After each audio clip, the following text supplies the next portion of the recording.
Quisiera darles las bienvenidas a todos. Sé que algunos más van a estar llegando. Estamos muy contentos por tener este seminario de historia de lo que es el presbiterianismo. En un momento hablamos de comenzar con John Knox en Escocia hasta ahora. Es una gran gama de historia. Obviamente esa primera parte va a ser muy sumera. Aquí, bueno, ahí don Juan Berli va a estar presentándonos esto como él lo ha preparado. Quisiera decir un poco quién es este caballero, que yo sé que aquí no lo conocemos, pero es de un gran honor tenerlo en medio nuestro y de poder escuchar lo que Dios ha puesto en su corazón y que ha estado trabajando por tantos años en desarrollar esto. Juan Berli es miembro de la unidad jurídica de la Secretaría General de Gobierno. Él también ha sido 30 años anciano gobernante o presbítero en la Iglesia Presbiteriana de Chile. Actualmente es pastor de la Iglesia Luterana Espíritu Santo en La Unión. Es decano fundador de la Academia de Historia de Reflexión Reformada. Es asesor histórico del COE, Comité de Organizaciones Evangélicas. Es capellán evangélico de la UAI. Es egresado de la Academia Superior de Ciencias Políticas y Estratégicas de la Defensa Nacional. Es licenciado en Historia de la Universidad de Chile. Y lo más importante es que es casado y padre de 2 hijos y abuelo de una nieta. Así que le damos la bienvenida a Juan Berli a esta su iglesia. Dios le bendiga. Antes de darle la palabra, ¿por qué no oramos? Oh Dios, te damos gracias por esta oportunidad que tú nos das de conocer lo que tú has hecho a través de la historia. Hay aspectos que son dolorosos, que son vergonzosos en la historia de la iglesia. Pero también ahí vemos a grandes mártires, a grandes hombres, mujeres de fe, que nos inspiran y que nos han llevado a través de tu mano a este momento de poder nosotros tener un testimonio para ti. Y te pedimos, oh Dios, de que podamos crecer a través de este seminario, crecer a través de este hermano que nos trae tanta información que no tenemos y que debemos conocer. Guíanos, te pedimos, como tu iglesia, a tener la tenacidad, la convicción, la fortaleza de nuestros predecesores. Te lo pedimos y te damos gracias en nombre de Cristo. Amén. Amén. Amén.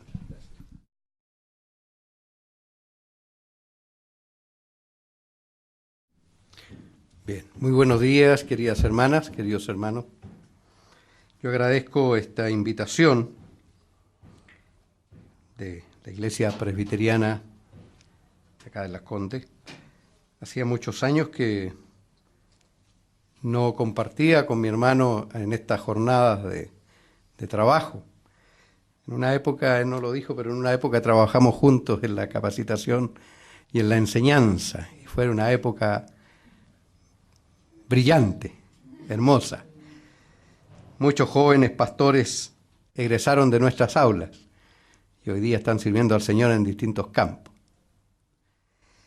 Hablar del presbiterianismo y hablar de una figura señera en la cual yo voy a centrar la historia del presbiterianismo es para mí una cosa muy significativa, ya que mis raíces cristianas evangélicas son presbiterianas. Yo conocí el Evangelio en la Iglesia Presbiteriana de Chile, particularmente en la iglesia conocida como el Redentor.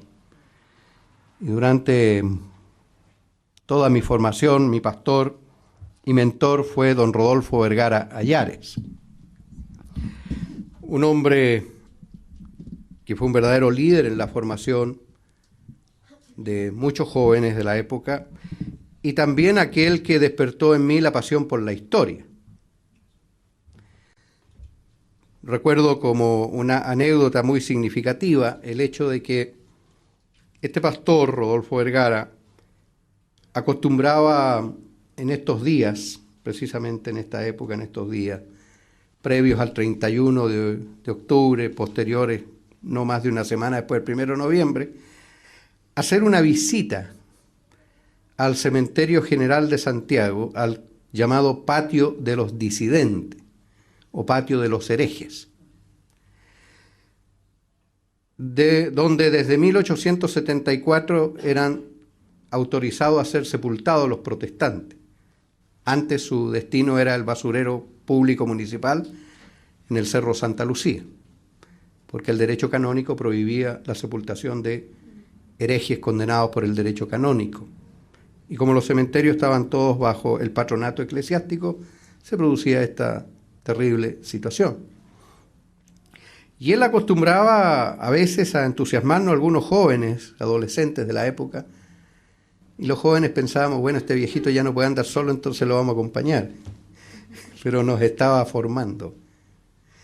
Y ahí dejaba una flor de recuerdo, y él tenía un conocimiento prodigioso de todos los que ahí estaban. Aquí este misionero, acá esta otra misionera, acá este joven que llegó a Estados Unidos a trabajar en la misión, le dio, en fin, tuberculosis, tuvo una enfermedad, murió, acá está sepultado. La familia fundadora, aquí veo descendiente de la familia Contese. Familia Contese Bachelet, fundadora, pionera de la obra evangélica, originarios de la Suiza hugonote. Y llegaron a Suiza después de la revocación del edicto de Nantes, porque ellos eran evangélicos franceses. Son familias pioneras, ahí yacen muchos de ellos. Pasaron los años, yo me fui a Tierra del Fuego a hacer mi práctica como evangelista, y ya con los 35, 36 años yo tenía mi profesión, mi vida matrimonial formada, tenía prácticamente diseñado ya mi programa de trabajo para el resto de mi vida, pero tenía la inquietud de que podía hacer algo más. Se me había ocurrido entrar a la universidad a estudiar, que no tenía claro. Me atraía el derecho, me atraía las ciencias políticas, y conversando con él en este cementerio evangélico después del terremoto, en que muchas lápidas habían quedado destruidas, entonces yo le digo a don Rodolfo, ¿qué le parece, pastor, que con este terremoto, cuántos de estos nombres van a desaparecer? Sí, me dijo, es cierto, van a desaparecer, nadie se va a acordar más de ello, pero en el libro de la vida, no. Continuamos caminando, y le digo, pero ¿cómo es posible que nadie se dedique a hacer la historia de la Iglesia Evangélica Chilena? Con esto, los pocos antecedentes que hay se van a perder. Sí, me dice, es increíble que todavía no se haya levantado alguien que se preocupe de hacer la historia de la Iglesia Evangélica Chilena. 2 pasos más allá sentí el garrotazo. Ahí estaba la respuesta. Pocos días después, en el mes de noviembre, yo presenté mi solicitud a la Universidad de Chile para dar mi prueba de aptitud académica, y lo único que puse fue licenciado en Historia de la Universidad de Chile.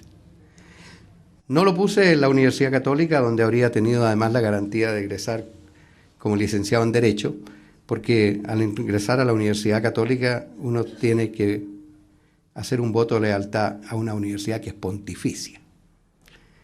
Y eso es lo último que yo habría hecho en mi vida.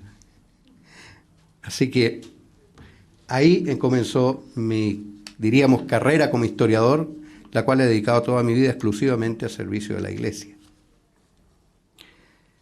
Bueno, eso es un poco de preámbulo.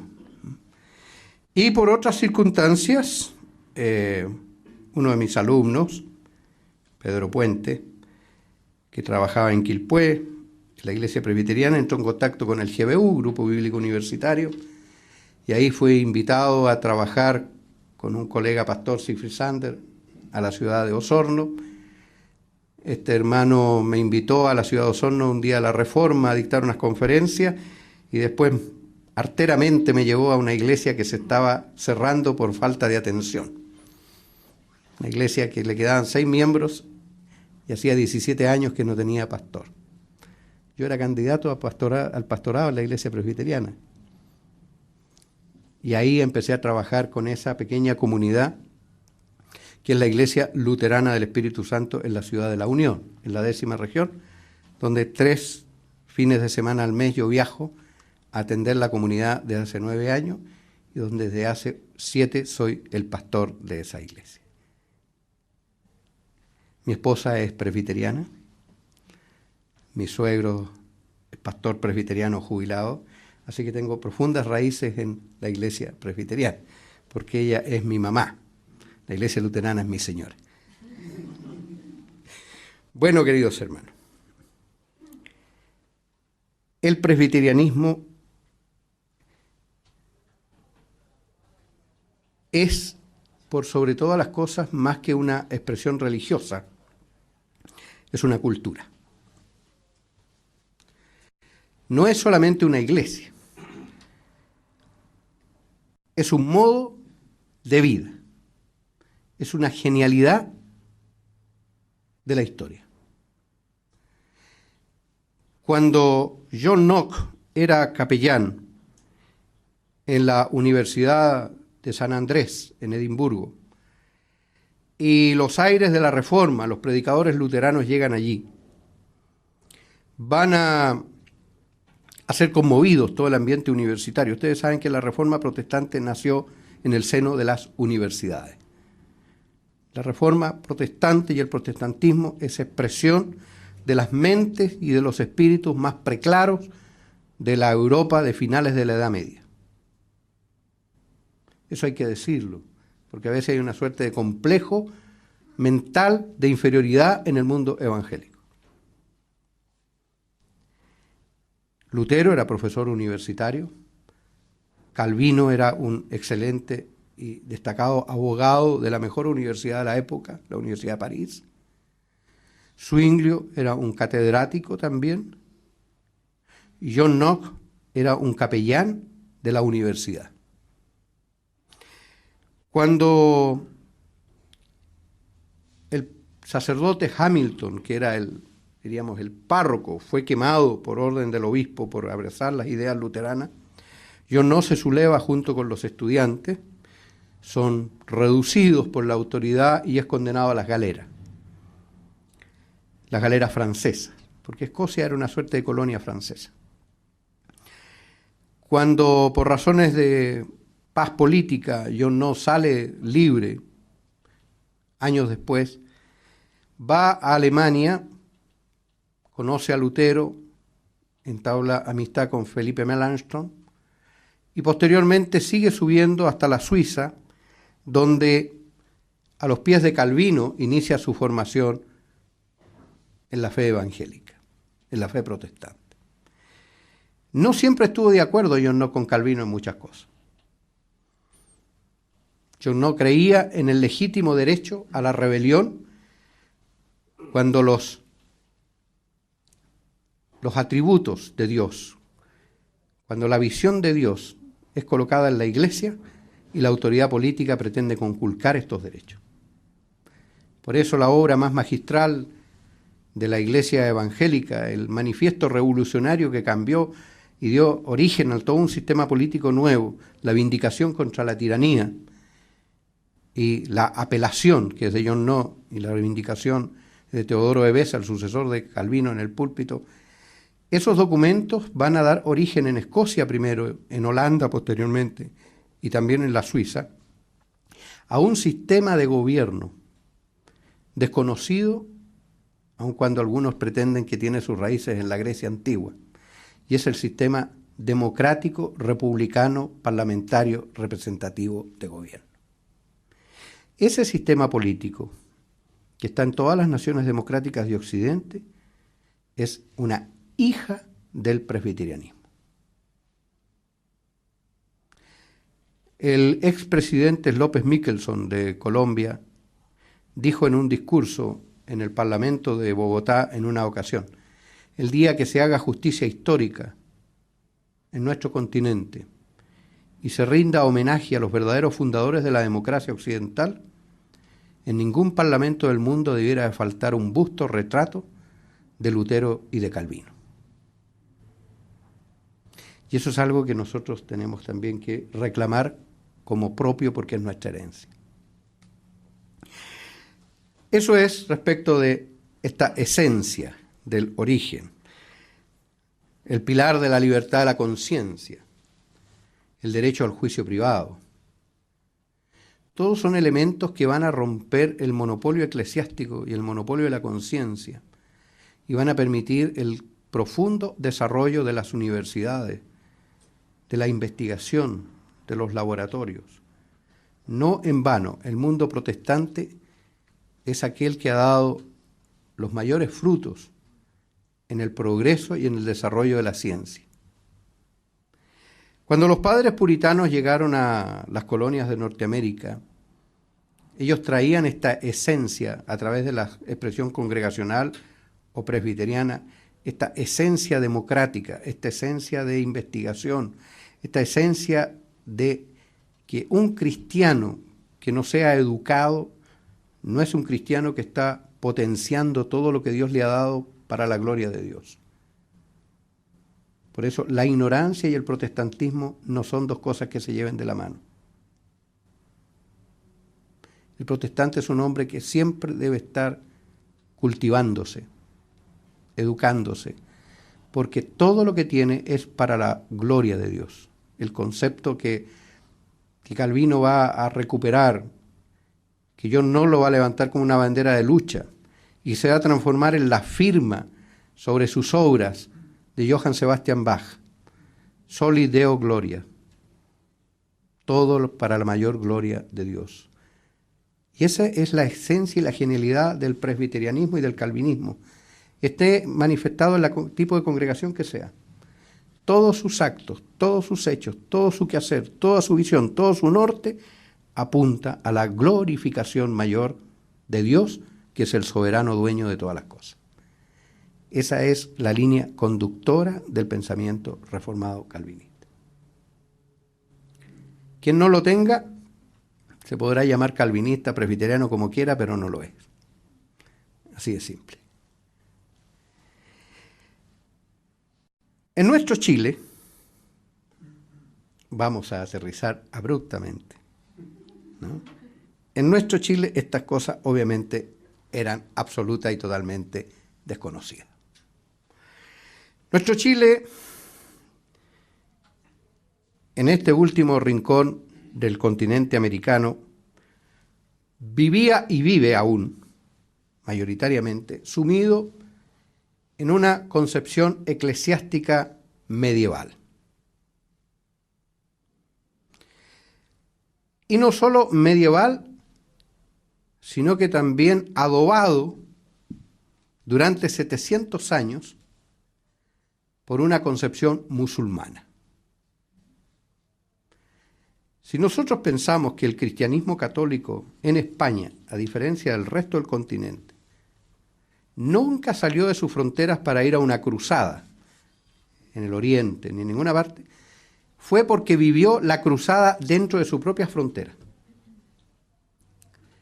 Y en estos 700 años de lucha entre el mundo cristiano católico español y el mundo del Islam, en estos 700 años de ir y venir, se produjo una simbiosis. Cuando uno tiene por demasiado tiempo un adversario, termina asimilándose al adversario. Termina hasta imitando los gestos del adversario. Y ese proceso se dio en el catolicismo español. Un catolicismo distinto al catolicismo del resto de Europa. Además, al producirse la reforma del siglo XVI, como reacción a la pérdida de la mayoría de las naciones católicas que abrazaban la fe protestante, la Iglesia de Roma se vio obligada a replantear su propia estrategia, su propia teología y su propia visión de la fe, con lo cual surge la Contrarreforma. Y de alguna manera la Contrarreforma salvó los restos del catolicismo que quedaban en Europa. Y modificó de alguna manera el catolicismo medieval, lo cambió. Le dio una nueva visión, un clero más preparado, más disciplinado, erradicación de una serie de elementos que corrompían a la Iglesia, una disciplina más jerárquica, una verticalidad monárquica, estableció una nueva forma que no era la que existía hasta ese momento en la Iglesia Católica y que de alguna manera la Reforma Protestante la obligó a modificar. Pero en España no hubo reforma. Las pequeñas iglesias que surgieron en Sevilla, en Valladolid, en León, en Zaragoza, fueron rápidamente exterminadas y arrasadas. Nosotros usamos la Biblia Reina Valera. ¿Quién es Reina y quién es Valera? ¿Lo saben ustedes? Don Casiodoro de Reina, don Cipriano de Valera. Dos frailes españoles, sevillanos. Todo ese convento abrazó la Reforma luterana y sobre él se echó la Inquisición. Algunos alcanzaron a poner frontera por medio y los otros terminaron quemados en la plaza en los autos de fe. Fue el destino de la Iglesia española. Casiodoro de Reina terminó como pastor luterano en Frankfurt, atendiendo a la iglesia de habla francesa, y Cipriano de Valera en la iglesia calvinista de Londres. Son los genios de la literatura española que tradujeron a nuestro idioma las Sagradas Escrituras en la mejor versión que hasta el día de hoy existe. Pero eso nos habla de una iglesia mártir, de la iglesia española. Ahí la iglesia no alcanzó ni siquiera a resollar. Fue asesinada en la cuna. Los que no tuvieron que huir a Suiza, a Holanda, a Francia, a Inglaterra, a Alemania. Por lo tanto, en la España de Felipe II, en la España inquisitorial, piensen ustedes que la Inquisición va a existir en España hasta 1860. Pero aunque dejó de existir oficialmente, la mentalidad inquisitorial no es fácil de desarraigar. De esa iglesia somos herederos los latinoamericanos. Una iglesia fuertemente marcada por la Inquisición y fuertemente marcada por el espíritu de la lucha contra el hereje, contra el infiel, producto de los 700 años de conflicto con el mundo musulmán. Y como toda la América española recibió ese influjo religioso, obviamente aquí no hubo contrarreforma. Y en nuestra América española sobrevivió el catolicismo medieval previo a la Reforma y previo a la Contrarreforma. Si uno no tiene claro esto, se le hace difícil comprender el porqué de las actitudes de la sociedad latinoamericana tan diferente a sociedades similares en Europa. El catolicismo europeo no es el catolicismo de Latinoamérica. Por eso la forma de relacionarnos entre evangélicos y católicos en Europa no es tan fácil en nuestro continente. Allá somos los hermanos separados. Aquí somos la secta, los herejes. Porque no hubo un proceso de contrarreforma. Y eso es también lo que explica el por qué durante 370 años, desde la organización de Chile, de la fundación de Chile, con Pedro de Valdivia, hasta 1810, todos los intentos de penetración protestante en este país nuestro fueron aplastados violentamente. La Inquisición, que operó en Chile hasta 1812, cuando fue disuelta por el gobierno de don José Miguel Carrera, ejercía una vigilancia brutal en los puertos, donde todo escrito, Biblia, documento o elemento que pareciera heterodoxo era quemado y erradicado duramente. yo tengo un documento en mi poder firmado por el gobernador y presidente de Chile, don Ambrosio O'Higgins, en el cual instruye a la Inquisición y a los capitanes de puerto a que con el mayor sigilo posible requisen no solo lo tradicional, las Biblias protestantes, los himnarios, los escritos, los documentos, sino dos cosas que descubrieron que era un motivo de subversión que se podía infiltrar peligrosamente en la sociedad chilena. Los relojes de faltriquera, es decir, los relojes de bolsillo. Las faltriqueras son los bolsillos chicos que usábamos antiguamente los chalecos, nuestros abuelos, nuestros papás. ¿Por qué? Porque en los relojes de faltriquera, de procedencia norteamericana principalmente, venía una figura subversiva que incitaba a la deslealtad al rey. Al abrir la tapa salía una mujer semidesnuda, semienvuelta en una bandera y una palabra altamente conflictiva y peligrosa: libertad americana. Había que expropiarlos todos y destruirlos. O sea, hasta ese grado llegaba la acuciosidad de la Inquisición. Por eso, cuando los marinos británicos de la expedición de Wilred son capturados en la bahía de Quintero, cuando fueron a hacer agua y verduras frescas, 11 de ellos fueron traídos a Santiago, 6 remitidos a Lima, fueron enjuiciados en Lima y quemados por hereje, y los otros 5 sirvieron para el espectáculo chileno. Y en la Plaza de Armas de Santiago, en 1599, fueron colgados en la horca por herejes, por el solo hecho de ser protestantes. El cadáver del almirante Brouwer, almirante holandés de la Casa de Nassau, que intentó, después del desastre de Curalaba en 1599, ocupar Valdivia para establecer ahí una factoría holandesa. Él murió en el intento y fue sepultado en la ciudad, lo que es hoy día la ciudad de Valdivia, en el emplazamiento.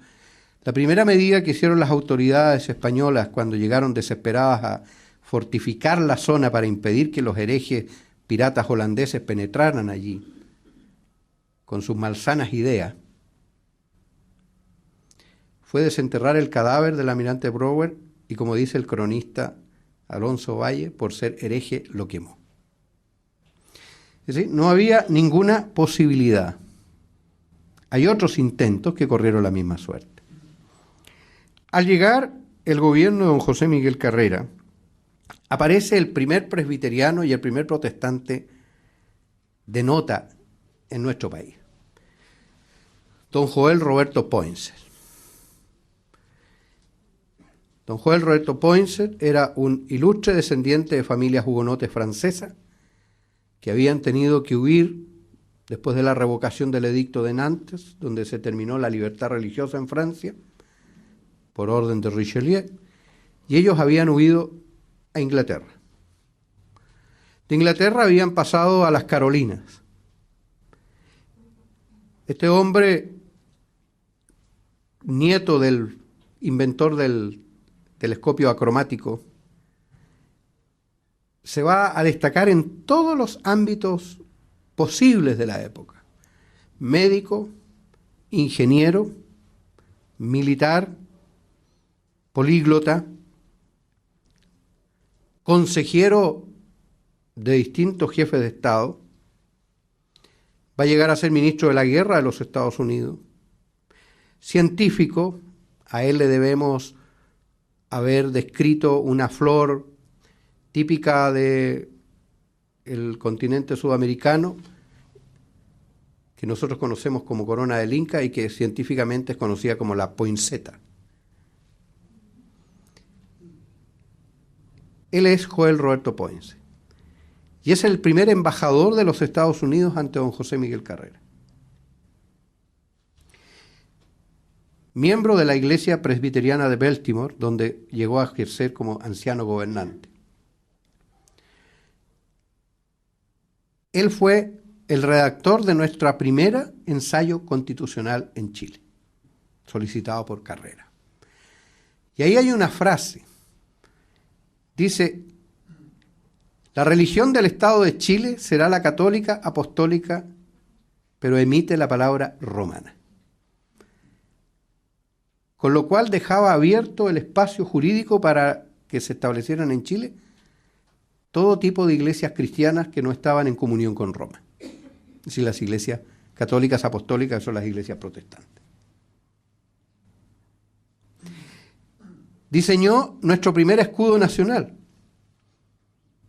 Y hay una frase allí, después de las tinieblas la luz, que es la misma frase que quedó consignado en el escudo de la ciudad de Ginebra cuando la reforma con Calvino se consolidó.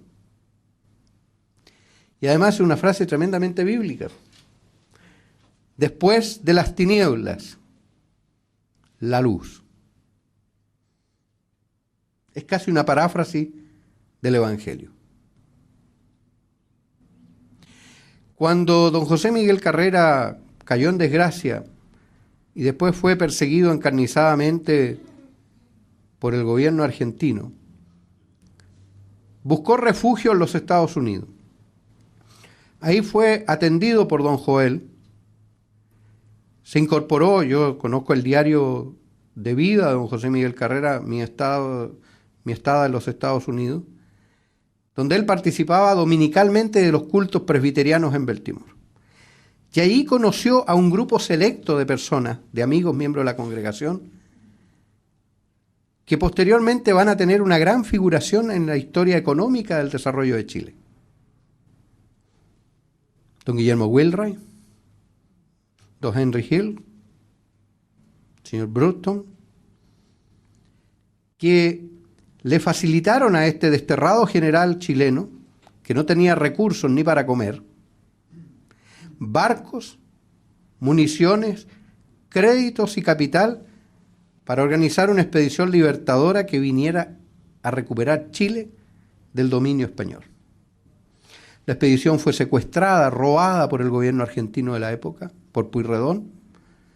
Conocemos la triste historia posterior de don José Miguel Carrera, pero esos barcos, esas armas, esas municiones y esos oficiales norteamericanos, esos expertos marineros norteamericanos y hugonotes franceses que tras la derrota de Napoleón habían encontrado allí refugio, van a ser la base sobre la cual se va a crear la Armada de Chile y sobre la cual se va a crear la Escuadra Libertadora Nacional. Y curiosamente, para los que creen las curiosidades, yo creo en la soberanía absoluta de Dios,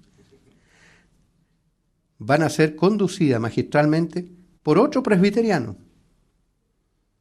un almirante escocés llamado Tomás Lord Cochrane.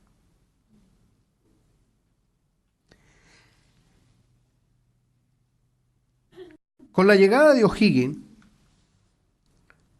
este hombre que había estado en parte de su juventud y adolescencia bajo el influjo de la iglesia anglicana estudiando, se va a producir, diríamos, el primer intento de apertura en serio del mundo protestante. O'Higgins sabe perfectamente bien que no es posible consolidar la independencia sin la ayuda de las naciones vecinas, aquellas que tienen espíritu libertario. Él tenía una visión que miraba mucho a la realidad inglesa, así como Carrera tenía una visión que miraba a la realidad norteamericana. Eran dos realidades políticas distintas, en las cuales casi el mundo estaba dividido en aquella época, excepto fuera de la monarquía absoluta, obviamente. Eran las tres grandes visiones político-ideológicas del mundo de la época. El sistema parlamentario inglés, el sistema democrático, republicano, representativo norteamericano y las monarquías absolutas y totalitarias existentes. Pero pese a todo eso, el cónsul, los embajadores norteamericanos, posteriormente los del Reino de Prusia y los demás países protestantes que se van a hacer presentes, van a ir solicitando del gobierno de O'Higgins la necesidad de abrir espacios para la práctica del culto protestante. Además que aquí se creaba un problema bastante serio a nivel diplomático y a nivel humano. Todos estos oficiales norteamericanos, ingleses, hugonotes franceses, que llegaron a luchar por Chile para consolidar la independencia, a crear sus escuadras, a reforzar sus ejércitos, a establecer casas de comercio donde se podía importar el armamento, a crear las primeras instituciones de navegación de ultramar. Recuerden que Chile no tenía una tradición marinera de ningún tipo. Eran protestantes. Y mientras vivían, gozaban del prestigio, de la consideración y de la gratitud nacional. Pero en el instante en que morían, se transformaban en un serio problema. ¿Qué hacer con estos cuerpos que ahora pasaban de ser héroes nacionales a herejes execrados? En muchos casos, el triste destino fue sepultarlos en alta mar. En otros, ante la carencia de un buque a mano de bandera protestante y la imperiosidad de sepultarlo, esperando que bajara la marea en Playa Ancha, se hacía un hoyo en la arena y el cadáver se sepultaba parado con una barra de grillo en los pies para que no saliera a flote. Pero con los temporales permanentes del puerto, el espectáculo siempre era bastante macabro a los pocos días. En Santiago el destino era el basurero público del Cerro Santa Lucía.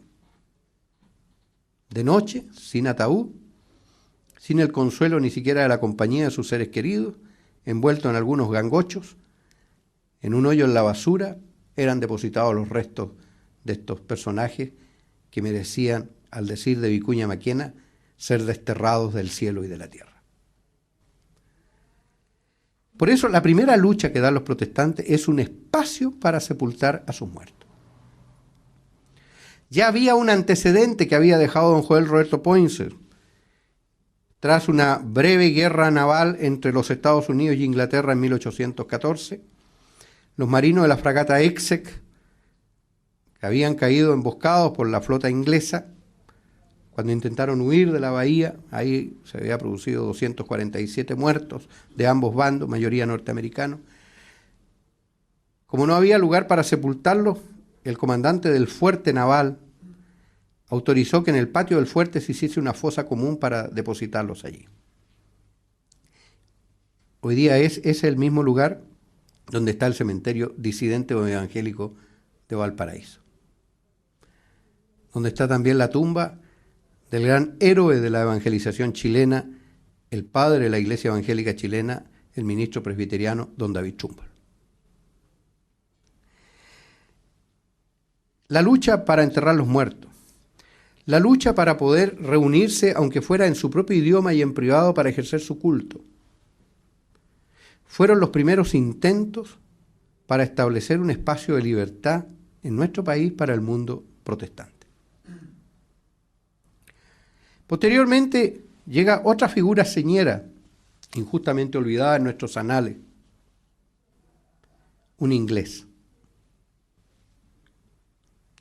que va a iniciar un trabajo misionero que donde trabajó fracasó, Allen Gardiner. Todos sus proyectos misioneros fracasaron. Proyecto brillante en Bolivia, cambia el gobierno, es un gobierno clerical, tiene que salir arrancando. Empieza a trabajar entre los indios del lago Ranco, desde el lado de la Patagonia hacia Chile. El arzobispo le echa el ojo y tiene que salir arrancando. Al final descubre que la única forma de trabajar tranquilo es entre aquellos indígenas que no han tenido ningún contacto con el hombre blanco. Organiza una expedición, consigue dinero en Inglaterra, organiza una sociedad misionera, llega con un grupo de amigos, entusiastas, médicos, pescadores, gente de la Inca, de la Guay, se establecen en la isla Picton, en un peñón que está al frente, y ahí mueren de hambre y de frío. No le achuntaron a una. Es el misionero que nunca pudo exhibir con éxito su obra, su trabajo. Pero sin embargo, su victoria se la dio su muerte. Porque la gente evangélica, sobre todo, se sintió tan avergonzada que se formó una sociedad misionera que lleva su nombre, y así nació el trabajo de la iglesia anglicana entre los indígenas. Y cuando terminó el trabajo con los Ona, porque estos murieron todos de hambre o de frío o de peste principalmente, producto principalmente de la cacería indiscriminada que le dieron los blancos, que los liquidaron masivamente, trasladaron la misión a la Araucanía, donde desarrollaron el más exitoso trabajo de evangelización entre el pueblo mapuche y el pueblo huilliche y el pueblo tehuelche. Tanto así que hoy día la iglesia anglicana exhibe un obispo mapuche, don Apelino Apeleo, obispo de la Araucanía, con asiento en Westminster. No quiero ser insidioso, pero yo pregunto cuántos obispos mapuches católicos han habido en estos 500 años. Sería interesante.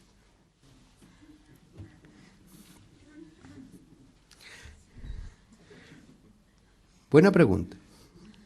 Alguien podría hacérsela. Llegan después los colonos alemanes. A partir de la década de 1845, don Arnulfo Filippi y su hermano Humont inician la colonización desde Alemania hacia las tierras del sur de Chile. Los que vienen de Alemania son mayoritariamente protestantes. No son todos luteranos. De Brandenburgo son calvinistas. De Hannover son luteranos. Del Hesse son de la Freie Gemeinde, de las comunidades libres. Pero todos están unidos por un solo sentimiento: el aislamiento, el ser extranjeros, el hablar alemán y el ser evangélico. Pero el Estado les impone una limitante: no pueden predicar en idioma español. No pueden tener símbolos públicos de su fe. Y algo que es tan caro a los evangélicos europeos y principalmente a los alemanes, como el uso de las campanas, por ejemplo. Las iglesias no podían tener campanas. Entonces, como el ingenio crea el arma, dicen, los cultos se hacían en la escuela. Porque esa es otra cosa, ¿no? Producto de la reforma protestante y producto especialmente del calvinismo. Donde llegaron los calvinistas no se dedicaron a levantar catedrales ni templos. El templo y la catedral que levantaron fue la escuela. Primero la escuela. Y el día domingo, en la sala principal de la escuela, se transformaba en templo. Porque para nosotros los protestantes, escuela y templo son sinónimos. Por eso el púlpito es una cátedra pedagógica, donde se nos enseña a vivir de acuerdo a las normas de Dios. Por eso no es la mesa de la comunión lo central, es el púlpito, donde se instruye al creyente. Por eso, también los alemanes cuando llegaron crearon sus escuelas. Y el día domingo echaban al vuelo las campanas de la escuela. Primera vez que las escuelas en Chile tienen campana. En Alemania tampoco las tenían. Aquí las pusieron en la escuela y con eso convocaban la voz de Dios a los creyentes el día domingo al culto. Tenemos presencia anglicana, atendiendo a los indígenas y atendiendo a su gente. Tenemos presencia alemana atendiendo a los colonos. Pero ¿y cuándo empieza la obra entre los chilenos? Y esa va a ser la obra de la Iglesia Presbiteriana.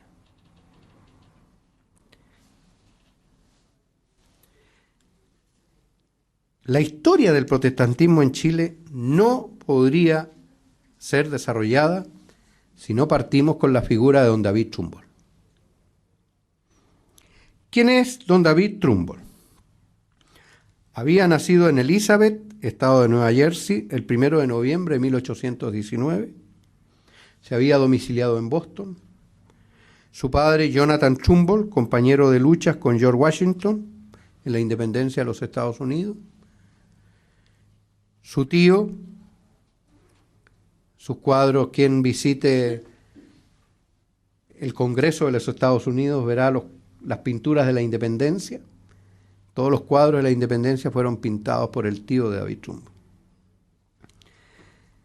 Su abuelo era conocido como el hermano Jonathan. Era el único juez nombrado por la corona británica que conservó su cargo durante la independencia y fue consejero personal de Washington. Trumbull descendía de una familia escocesa. Y dice la crónica familiar, datos conseguidos gracias a la gestión que hizo don Horacio González, pastor de la Iglesia Presbiteriana, con el pastor Irving Paul, quienes eran amigos personales, en una recolección de textos llamado Un reformador yanqui en Chile, que la familia Trumbull surgió cuando el rey de Roberto Bruce de Escocia iba caminando por la pradera, los caballeros lo dejaron solo, no fueron muy caballeros con su amigo, y lo atacó un toro furioso. Y cuando iba a ser investido por el toro, apareció un campesino escocés que se interpuso entre la Real Majestad y el toro, tomó el toro por los cuernos, lo doblegó, venció al toro y salvó al monarca. En reconocimiento de este heroico acto, el rey le otorgó el derecho a tener un nombre. Trumbull, en gaélico, Trumbull, en inglés, el que tumba toro, Trumbull. Y un título, la audacia favorece al valiente. Los Trumbull pasaron a las colonias, se establecieron en Yale, donde fundaron la Universidad de Yale, y hasta el día de hoy la Universidad de Yale ostenta como escudo el escudo de los Trumbull, 3 cabezas de toro inclinadas y la misma leyenda. También participaron en la fundación de la Universidad de Princeton. Ambas universidades fueron en su época los centros de formación del más eximio y excelente pastorado congregacionalista y presbiteriano, de donde salieron los misioneros al Asia, a la China, América y a todos los lugares conocidos. Formaron un tipo de pastorado extraordinario, el pastor caballero, o el caballero pastor, pero caballero en el sentido antiguo, en el sentido de aquellas virtudes de la caballerosidad, de la nobleza de carácter, de la firmeza de principio.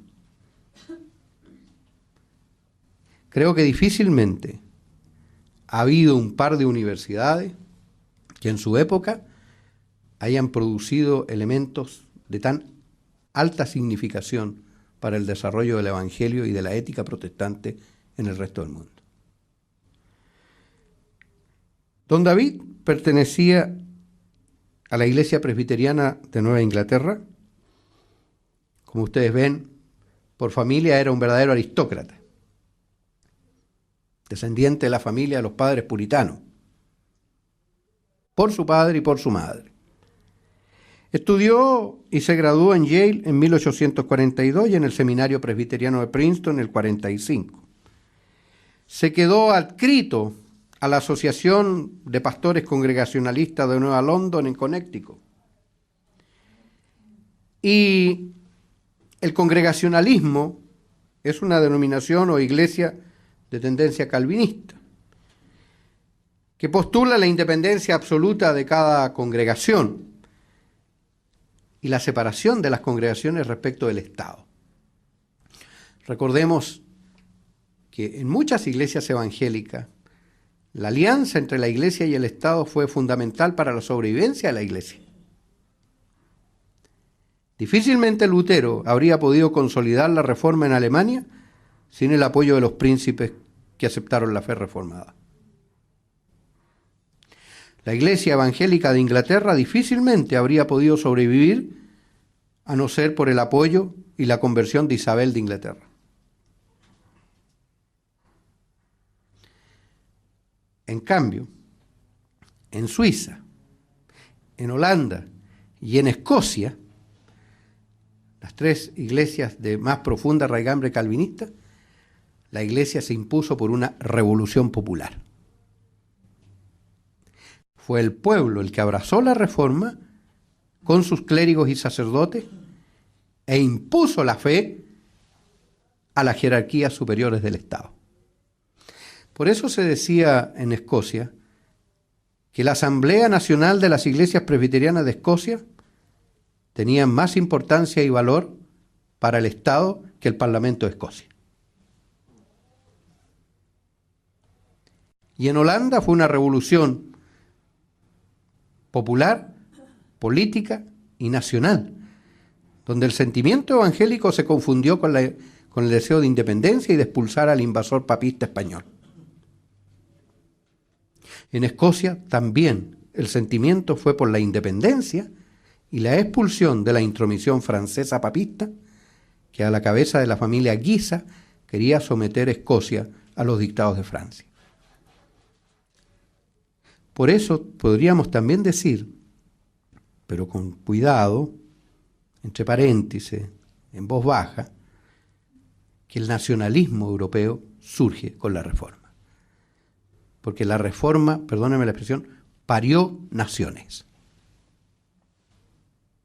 Dio origen a naciones.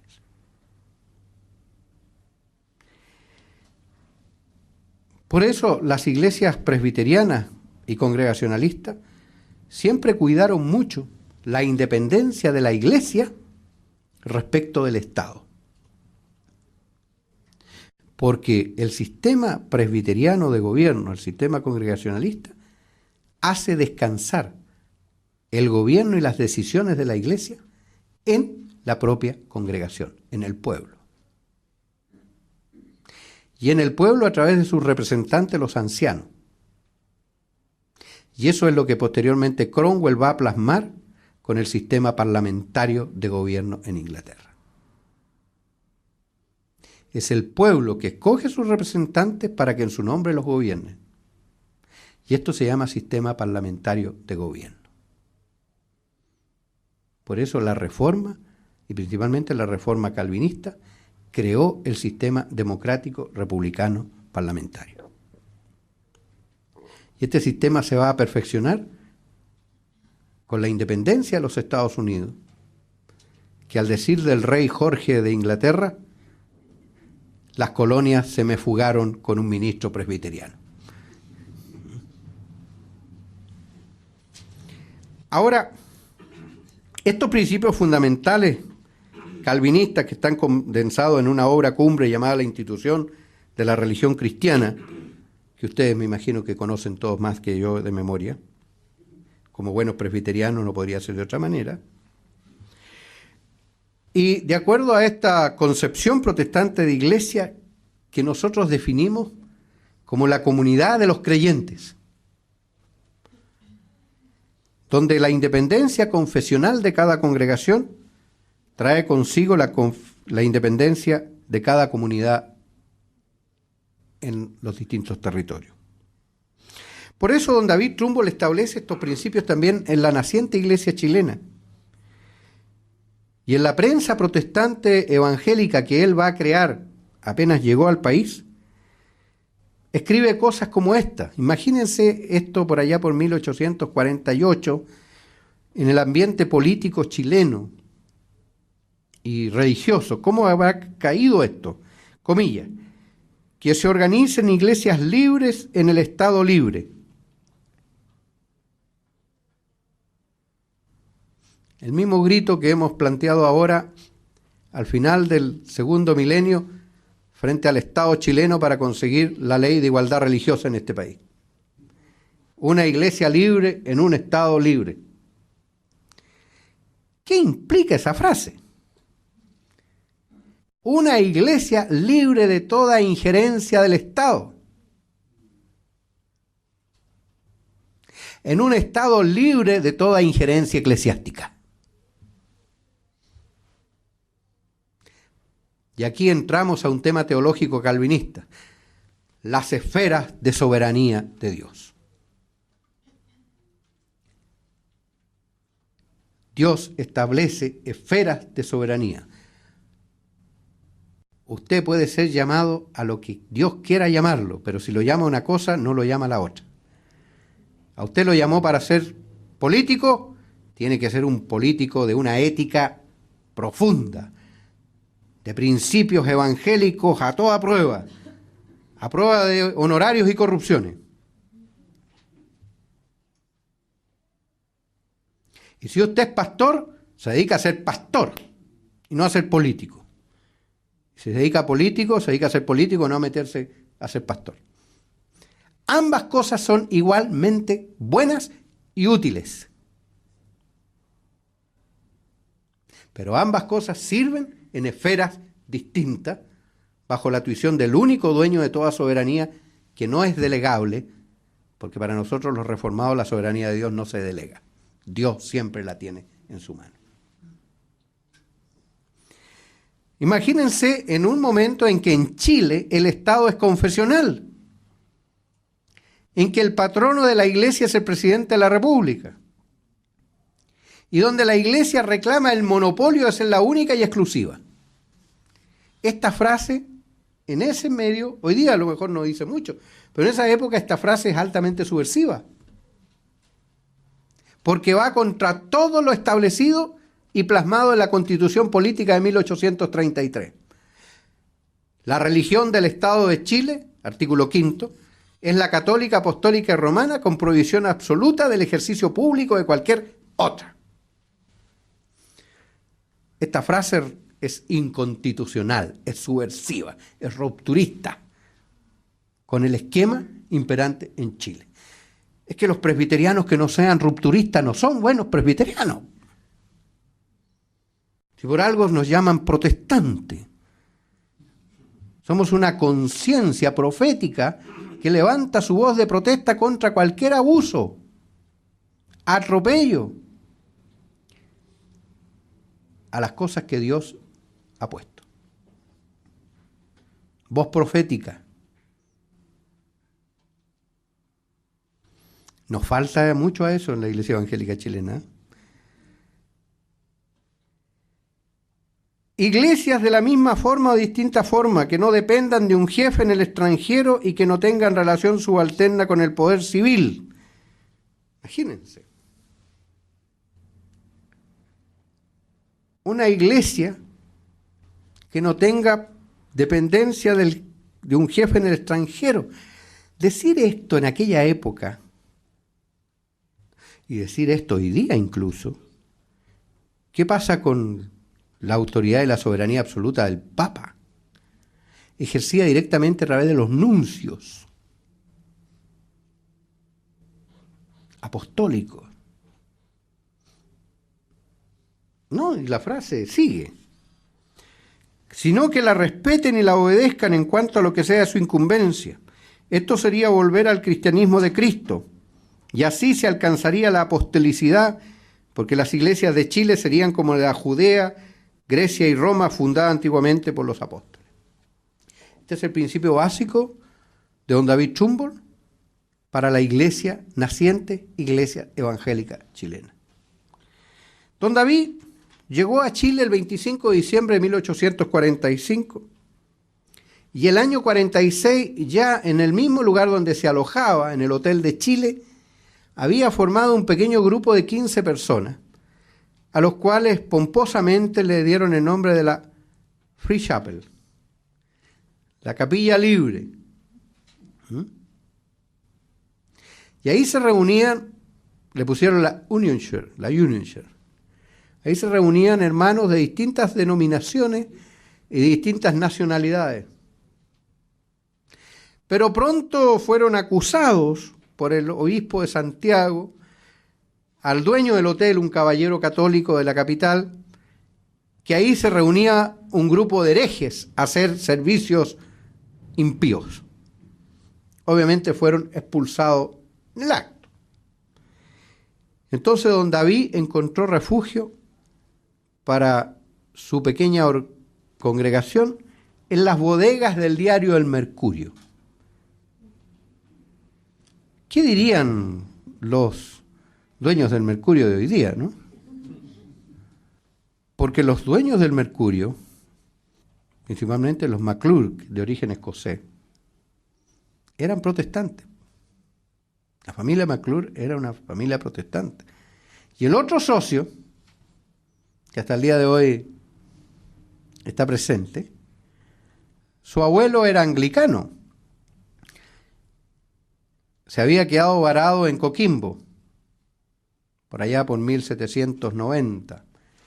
Se había enamorado de una niña chilena y para poder casarse tuvo que abjurar de su fe anglicana. El amor es más fuerte. Por eso, para evitar estas tentaciones, señoritas y jóvenes, búsquense pollos del mismo corral. Si no, después se paga un alto precio. Siempre pierde el evangélico. Cada oveja con su pareja. ¿Cuántas tragedias no hemos lamentado en las iglesias por esto? Ahí entonces comienzan los primeros cultos. Y ahí se crea esta pequeña iglesia. ¿Quiénes la componen? Escoceses, obviamente presbiterianos. Hugonotes franceses, calvinistas. Evangélicos prusianos, no todos luteranos, muchos de ellos también reformados. Suecos alemanes, suecos luteranos y presbiterianos norteamericanos. Ese componen este grupito que no son más de 15 o 20. Pero los más puntúos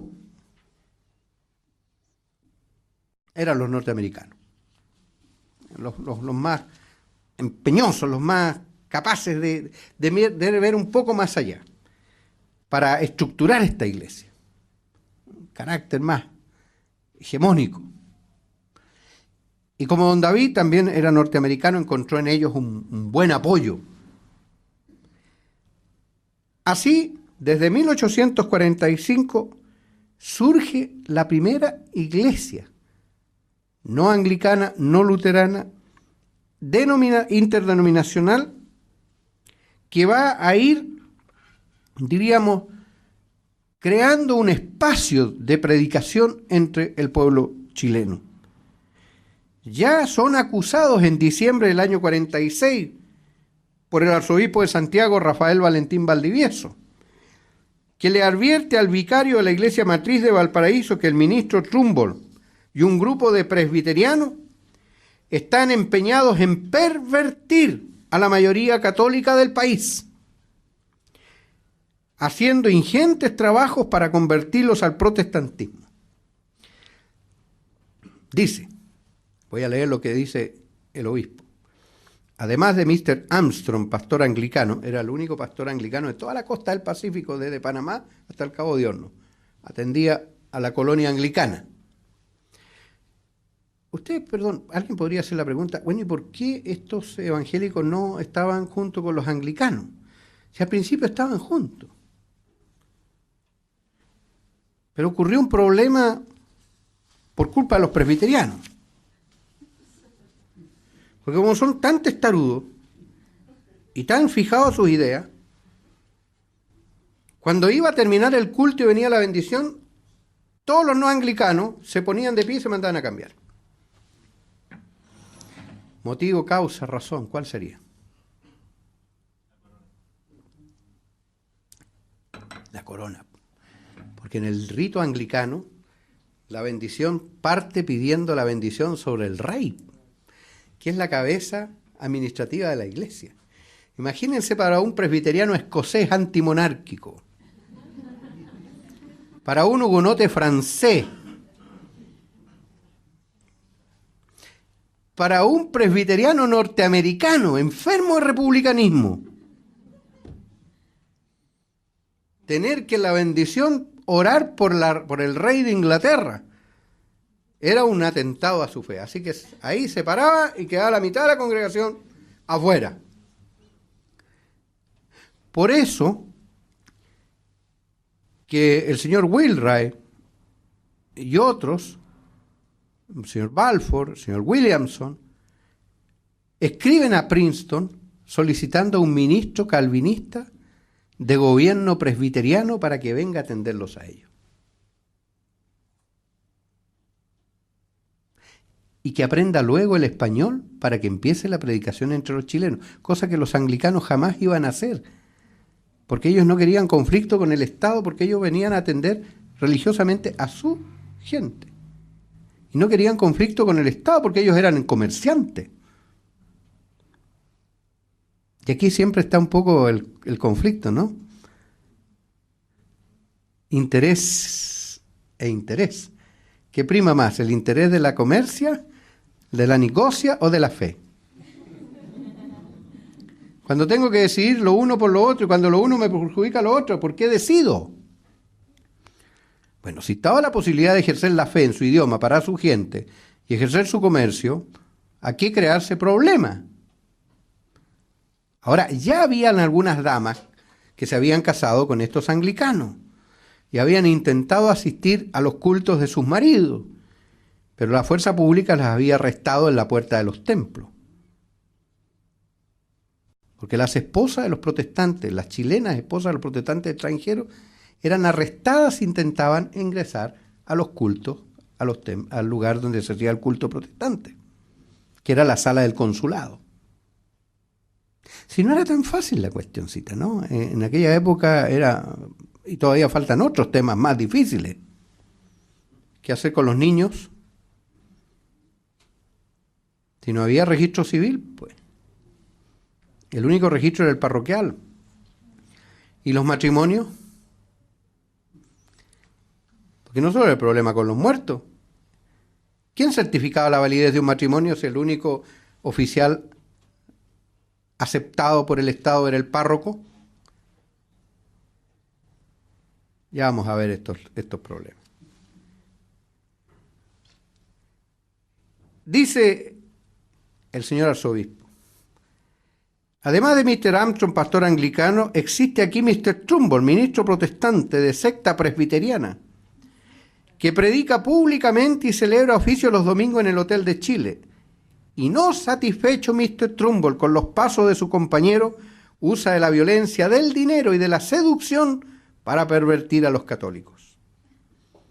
No es posible que mientras el lobo asalta el rebaño, seamos fríos espectadores de la pérdida de una sola alma confiada a nuestro cuidado. Y para tomar las providencias que convenga, adoptar le encargo a usted que con el celo y actividad que acostumbra, proceda a constituir un proceso indagatorio de estos hechos y nos los remita en su original. Una investigación inquisitorial. Don David no hizo mucho caso de esto, de ahí se fueron a las bodegas del Mercurio y lo primero que hicieron junto con el culto, porque las bodegas parece que eran más amplias que el hotel, fue crear la primera escuela dominical. Y ahí también se dio cuenta que la educación era un gran momento, una gran palanca para abrir un espacio nuevo de evangelización entre el pueblo chileno. Por eso, 2 años después, en 1848, don Rafael Valentín le escribe al presbítero don Zoilo Villalón lo siguiente: abre los domingos, Mr. Trumbull, una capilla con el título de libre en los altos del diario El Mercurio, donde predica públicamente sus errores. Pero no contento con eso, trabaja por descatolizar a los niños. Y valiéndose de la esposa de Wheelwright y de la señora Walker, les enseña sus perniciosas doctrinas. Y que con este fin mantienen en la calle del Almendro una escuela o colegio donde incluso, oh escándalo, tiene internos. Es que es imposible para el alma presbiteriana, para el alma calvinista, separar la educación de la fe. Hoy día existe este colegio, el David Trumbull de Valparaíso, que es el colegio evangélico más antiguo y más prestigioso de este país. Tiene ya 150 años. Y entre paréntesis, un excelente director, Pastor Riquelme. Excelente director. Es el colegio mejor calificado de la quinta región, de los colegios particulares. Ha ganado varios premios. Y es un colegio confesional. Y no más del 20% de los alumnos son presbiterianos. No importa que los que salgan ahí no sean presbiterianos de denominación, pero salen pensando y respirando como presbiterianos, y eso es lo importante. No importa que algunos sean hasta católicos, ya estallará la bomba a su tiempo. Son verdaderos dinamita en las bases. Y eso es algo positivo. Las acusaciones contra don David Trumbull por el proselitismo no se dejaron esperar. En un diario de la época se acusa a los protestantes de publicar sus errores a las puertas de la Santa Iglesia y pregonar sus escritos apasionados e incitar a la compra de ellos. También se acusa a la Iglesia o a este grupo de difundir las Sagradas Escrituras. Porque otro elemento que inmediatamente va a unir David Trumbull es la difusión de la Biblia. Una iglesia evangélica, una iglesia presbiteriana, una iglesia calvinista, sin Biblia no es iglesia.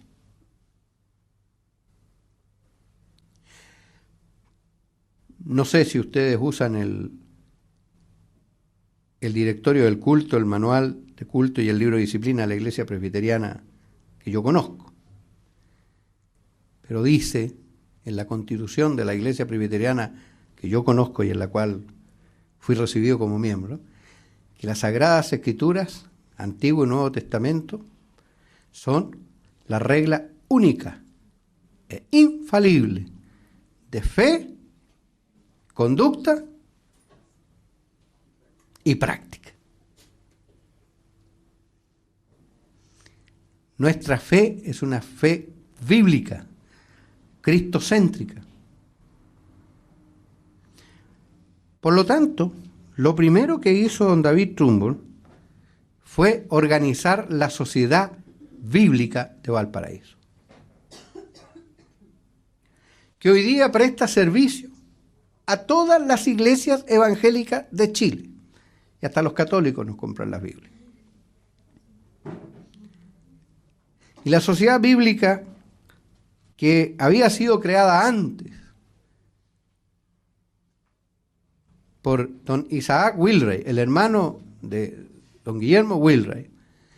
Perdón, ustedes ubican la persona de don Guillermo Wheelwright, ¿no es cierto? Este gran empresario, creador de la primera línea de barcos a vapor, los segundos del mundo, de la primera línea de ferrocarriles de Latinoamérica, la segunda del mundo, de los reglamentos de navegación y portazgo para Valparaíso, alcantarillado y alumbrado a gas que donó de su bolsillo, que trajo las maderas del Cabo de Horno para construir las primeras capillas evangélicas en el Callao, en Valparaíso y Concepción de su bolsillo. Todavía esas vigas lucen en la iglesia presbiteriana de calle Condel, son de las antiguas vigas traídas del Cabo de Horno. Este señor, un cristiano evangélico a toda prueba, cuando murió dejó parte de su fortuna para traducir la Biblia al idioma turco y creó una universidad industrial para los estudiantes del Medio Oeste norteamericano, para formarlos en un oficio y en el trabajo misionero. Un experimento bien interesante que hoy día nosotros en la Iglesia Luterana queremos implementar. Pastores que sean también artesanos o técnicos, cosa que puedan llegar a trabajar a parroquias pequeñas, ejerciendo su oficio, dedicando su tiempo libre a la iglesia. Así que ahí estamos preparando pastores ordeñadores, pastores inseminadores de ganado, ¿eh? Porque en el sur esas son las necesidades. O sea, mineros no nos sirven allá.